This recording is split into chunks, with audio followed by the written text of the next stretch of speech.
Hi, this is a quick video about if you plan on using your own car for driving lessons or for a driving test and what you need. So before we begin, first you'll need a car. Doesn't have to be a brand new car, I mean older car, but there are certain things that you need in order to use it for the driving lessons and test. Let's get through them. An important thing to remember when using your own vehicle for driving lessons or your driving test is obviously you need motor insurance with your name on it, and you need valid MOT for the vehicle. Another thing you're going to need is an interior mirror. If you haven't got one, your instructor can supply one, or if you have to go into the test centre, you may have to phone ahead to see if they've got one. If they haven't got one, you'll have to take your own. As well as having a valid MOT and insurance, the other thing that's going to need to do is the car needs to be roadworthy. And by that we mean that the car, when you turn the engine on,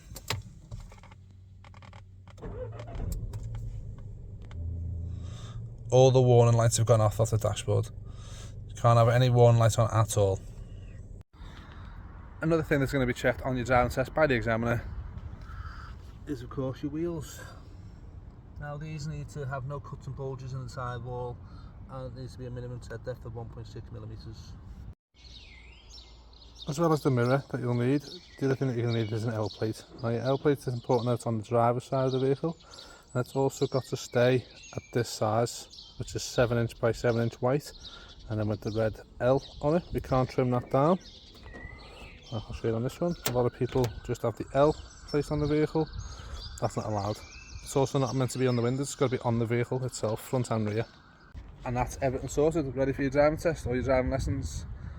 Hope you found this video useful. Bye for now.